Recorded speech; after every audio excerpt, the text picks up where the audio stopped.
This is a battle and we are in war. The enemy ambition is to stop you from going to heaven, therefore you must be vigilant, you must watch and pray. My purpose was to identify Christian and leader who had God presence and anointing. Those who were full of the Holy Spirit was our target, and those who hear God's voice and intercessors were also our enemy. The devil sent us to kill the pastors and children of God, and bring down their spiritual life by removing God's presence in them. Whenever a Christian pray continually, there are upheaval, perturbation and destruction in the kingdom of darkness, and whenever there is distraction and lack of vigilance, Satan shoot the Christian with arrows of slumber and heaviness. My role was to stop the believer from praying. I was to make them heavy and sleepy. When the Christian is reached by evil arrow, he will notice that during prayer he is fighting in order to pray. He is not free and there is harassment. When you see that you were praying with motivation and energy and you were reading the Bible with passion,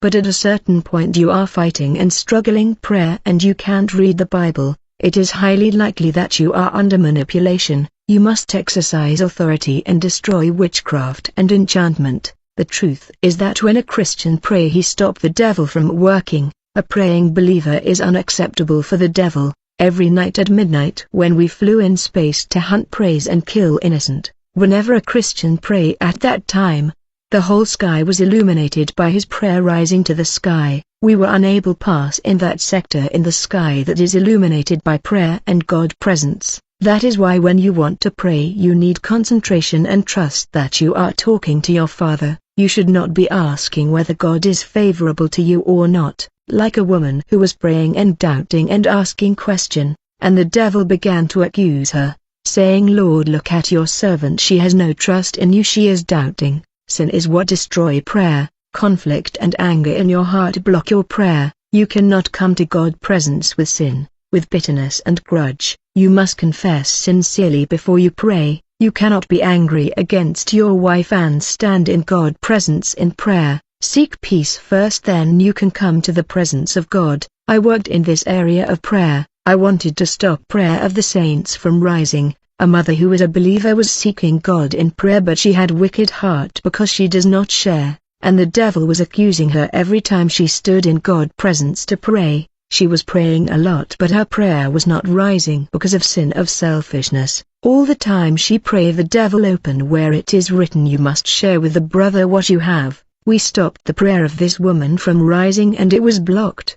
I want to warn you that the devil was instructing witches and Satanists to read the Bible thoroughly, and it was every day. This is in order to fight the believer in an effective and efficient way. I was skipping school in order to spend hours reading the Bible, and my friend used to tell me, you are such good Christian, you like reading the Bible, but I was reading Bible in order to find ways to bring down the believer. I had to know what God told the Christian not to do in order to push them to do it, and accuse them before God. Let me warn you, Christian, be true to God, be honest to God, give yourself completely. There was a young man who was praying, but he was keeping anger against his brother. That's where the devil stopped his prayer. When the devil has nothing in you, he cannot accuse you or condemn you. He was praying with insistence to the Lord, but it was not rising because of his action. It's your sins that is a barrier with God. If you are angry against your brother, seek peace with him before presenting yourself before the altar. Your character and behavior can be a barrier in your prayer. If your prayer has no answer, check your conduct, and confess. In the spiritual world, when you come to Christ, it must be total surrender. You cannot be 1 foot in 1 foot outside. Either you are hot or you are cold. There was a young man who loved God and had zeal. He really wanted to please God and was talking to everybody about the salvation in Christ. He was my friend and was trying to convert me while I was pretended to be Christian. Often when we met, he wanted us to pray together. Whenever we wanted to pray, I was asking him to let me lead the prayer. This enabled to shoot him with arrow of sleep and heaviness. That's how I began to fight him in order to bring down his spiritual life. Every day I began to lead pray in order to control his spiritual life and neutralize his prayer life. Whenever we pray, he was complaining, why am I so heavy and sleepy, what's wrong? Instead of complaining, he was supposed to exercise authority and destroy evil presence and invoke the fire of God, consume witchcraft manipulation. Yet he was complaining, why is everything heavy? I said, I don't know, but there was a spirit of heaviness on her and she could not pray. The main thing that the devil don't want see is a praying Christian. Whenever a Christian live a life of prayer, it become easy for him to walk in the fear of the Lord, and the enemy does not want God-fearing believer in this world. He does whatever it takes to put out the prayer life of the believer. This Christian was my friend and we went to school together. He was the only Christian in his family, for everybody in his family was unbeliever. I traveled to the spiritual world to meet his family in order to talk to the demon who control his family and to get information written in the archive of his family, whether his ancestors were in idolatry or had signed covenant with demon. Thanks to the spirit of slumber and heaviness, his prayer life was weakened. The demon of his family told me, "We must find the person he loved the most and kill him. They are all a bunch of unbeliever. When we kill a member of his family that he liked the most, he will be hurt and he will murmur against his God, and since he loved his mother very much, we will kill her mother." Since this brother prayer life was neutralized, he no longer pray and became heavy. His spiritual life was down, and since he loved his mother so much, and when his mother died, the brother was hopeless. He said, "O Lord, why have you forsaken me to the point of a semicolon knowing the death of my family?" I said to him, "How come you serve God but the Lord can go to this length of letting your mother die like that? He should not do that." This Christian was so upset and offended by God that he decided to turn his back on God. It was a victory for me. His spiritual life was brought down. The problem with the devil is a Christian who pray a lot. When you see that combat is continual and systematic and non-stop, it is likely that your star and call is big, and the enemy consider you a threat to his kingdom. The devil always concentrate his attack, resources and arsenal directed against people who are born with God call and a star of service. The enemy know that these people who have the star of service will wage war against his kingdom. If you have reached a level where you have to meet Satan face to face to make pact, it's mean that you have gravitated many level and you have met many demon and have done many sacrifice. I cannot tell how horrible looking and ugly and devilish Satan is. Words will not describe that evil being, but those who have seen him know what I am talking about. Even if you reach a high level, when you come to make pact and you demonstrate fear, he will kill you. Not many people meet him. You have to be working many years with Goddess of the Ocean and high-rank demon to reach the level when you attend Lucifer Black Sabbath, but there is also a fallen angel that is superior to Satan and does not submit to Satan even though they pursue the same ideology, which is to kill, steal and destroy, but Satan wants everybody to perceive him as the most powerful fallen angel.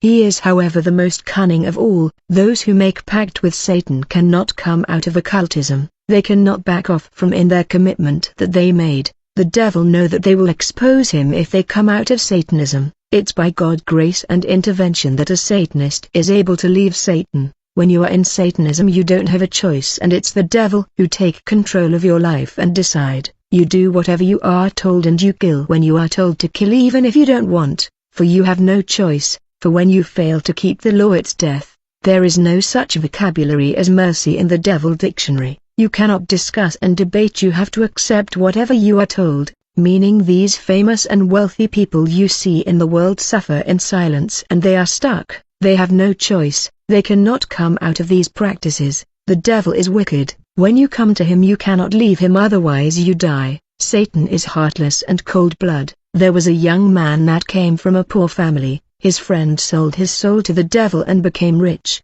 Later he asked his friend, "Tell me, what did you do to become rich? Please show me." Satan already told the rich young man, "If you gonna bring me someone who want to become rich, tell him not to come to me with fear, for he will die." This is a dangerous situation. A friend who love you will tell not to go that way. Content yourself with what you have, because his friend knew that he cannot make a step back for fear of death. If it's a bad friend he will ask you, "Are you really willing to do what it takes? How far are you willing to go?" He would want to see your determination before telling you the secret. That way you won't expose his secret. When you agree he prepare you to meet these dark forces. You remember I told you when I met the devil for the first time I fell in coma because of his negative vibration, and he is grotesque. When this man brought his friend to the dimension of Satan he was afraid, but he held himself together. The devil sent him a demon because he was not ready, and the demon told him, "You will sacrifice all your family to become rich." You cannot say no, otherwise you die." The young man cried and cried. Then he agreed to kill all his family and became rich. Yet initially he wanted to become rich to help his family. He was told how long he was supposed to live on earth. The devil is evil, he has no love for humanity and he hates the church. Those who have signed pact with him know that it's not all right for them. They know that they got themselves in deep trouble and bad thing can happen any time. They are suffering. Christian cannot envy the wealth of this world. The people you want to envy are suffering in silence and looking for a way out. Whenever a person is initiated in witchcraft, his will is overruled, meaning even if he no longer wants to practice witchcraft, it does not matter because he does not have a will and a choice. He has control and his soul is bound with chain by the spirit of witchcraft. The devil then brainwashed the witches to reject the physical world and to embrace the spiritual world. When I was a witch, the devil taught us to reject our biological family, portraying them as our enemy who don't love us. At the same, he promised us that when we died we will live in the advanced city of the spiritual world, and that there is nothing in this world. I noticed that many witches have particular and strange sickness. Mine was epilepsy, other had an injury that never ill. Most witches are poor in the material world but are rich in the unseen world, where they have cars and mansion and everything they ever wanted, and they are promised that after death they will live in these kingdom. Even a child which is not ready to give up the material advantage of witchcraft and come to Christ, they are children witches who have houses and car and wealth in the night. They are willing to kill even their mothers. It's only by the Lord intervention that they get delivered because their soul is bound. When people become witches, it is the person they love the most in the world that will die. The witch will be asked to offer in sacrifice the person he loved the most. His humanity will refuse, but he has no choice, otherwise it's death. It was not the same thing with me, for my great-grandfather already did a covenant of idolatry. The only sacrifice that I made was when I was told, in order to prove that you will be faithful and will never betray us, you must sacrifice something of value. That's when I pledged to be faithful and will not betray. I gave my life to the devil as a sacrifice. He told me I must die in the material world and become a demon to serve him efficiently. My ancestor had already sold all the family. We were supposed to serve the devil. On that day I told devil, I will never abandon you, I will never betray you, I will serve you to death. But other gave their parent, other sold their body part and organ, other sold their sleep, other sold their entire progeny, other kill all their children. Witches, people are selling their manhood and progeny and becoming rich. People are going to Satan to sign pact, but already in order to see the devil you need to meet a demon and that demand sacrifice, and then when you see the devil you must offer sacrifice. Brother, we must understand most of the time the people who try to come close to us are agents and witches. Your wife or husband can be a witch or an agent, but you don't know, even your children. Today churches are filled with